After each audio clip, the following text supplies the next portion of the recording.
Hi everyone, this is your Tampa Bay Realtor Lance Mohr, and in this video I'm just going to get right to it because this involves wire fraud. I had some wire fraud that happened to a client of mine a few days ago, and it was really elaborate. It was pretty high tech, and in the degree that they went to do this, I just haven't really heard of it before.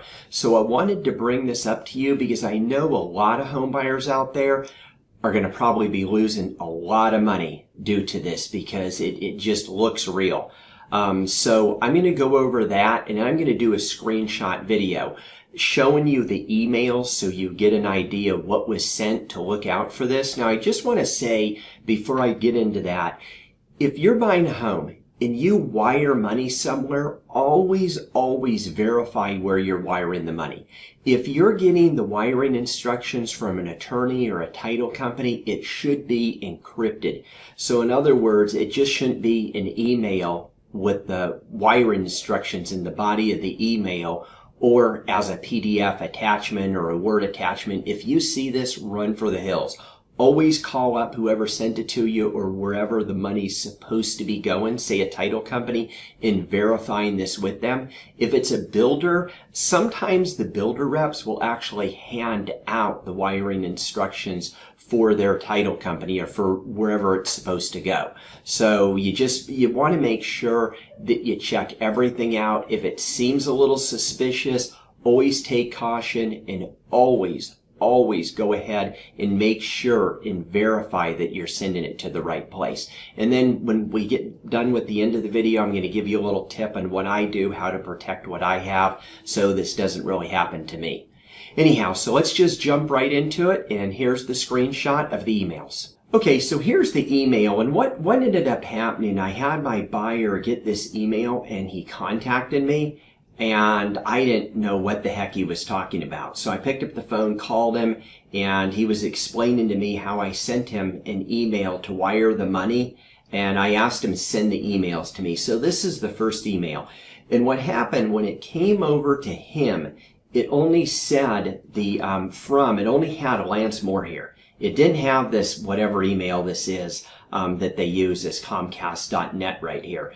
So it only had Lance Mohr, and it basically just said good morning. You could see it's not personalized.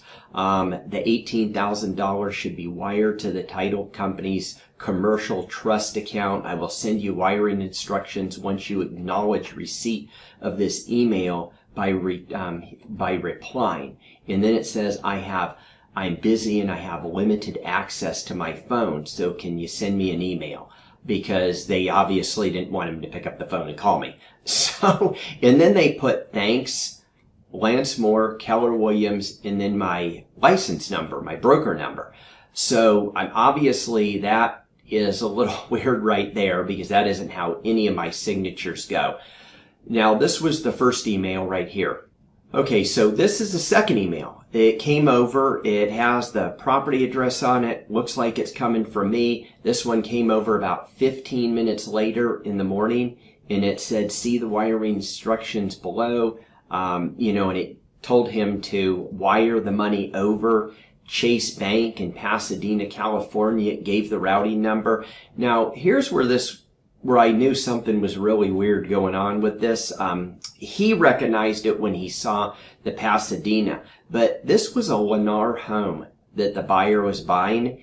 And if you look at the account name in the beginning and at the end, it has the beginning says Eagle and the end says Mortgage. So they know Lennar's mortgage company is Eagle Mortgage. Now, there's three ways this could have happened. Someone could have hacked into my computer and got to my email and saw everything going on with myself, with the buyer, with the Lennar and everything, but it wouldn't have been my email. I only use my laptop computer at home and work, and I have a virtual private network, so unless they're getting through military grade encryption, it's not my computer.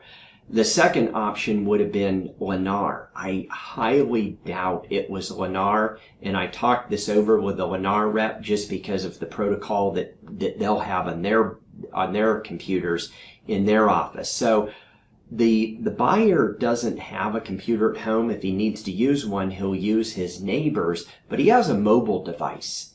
And I think that's where it happened. I think what happened is someone hacked into his mobile device, got into his email, and started looking over everything. This is really scary. So, thank goodness he had the whereabouts in the sense to pick up the phone and call me. And he also picked up the phone and called the builder rep and talked to her. And she's like, no, I have no idea why Lance would send that. Then I talked to him. Now, when I talked to him and I asked him to send me this, obviously it's not me right away. It gave some junk email address at Comcast.net. I knew when he forwarded it to me, it would say the email. I did tell him he should send this to the FBI because it's basically a federal issue, wire fraud. So they're trying to get his money. The one thing that I would recommend, that I recommended to him, and I have it on my computer and I recommend it to a lot of people, is to get what I have. It's a virtual private network. It's a VPN. There's a lot of companies out there, and what this does, and you can read up on it, watch YouTube videos on it, but it basically just shields you from someone wanting to get into your computer to get your information. So it basically encrypts everything with military grade encryption. It's really, really, really tough if someone would be able to try to crack it. So I don't personally use my phone for business much other than calling. It has calling, some pictures, some videos, but I don't do any email on my telephone or save any accounts or anything for this reason. Now, if I did, I would get a virtual private network on my phone as well, but I don't.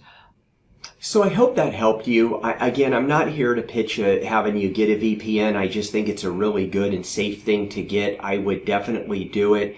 There's just a lot of wire fraud going on right now. A lot of it's just spam email where they're just, sending out hundreds of thousands of emails hoping they catch someone who's buying a home. I would just ask you a favor if you can. Anybody that you know that's looking at buying a home, send them this video because you don't want them to get taken to the bank. I mean, there's been people out in the Tampa area that have been on the news that have been out $51,000 due to wire fraud. And I certainly don't want that to happen to you. I don't want it to happen to anybody you know, family, friends, coworkers, anybody. So anybody you know looking at buying a home, share this with them, please. If you have any questions about the real estate market or Tampa, don't hesitate to give me a call. Have a wonderful day. Thank you.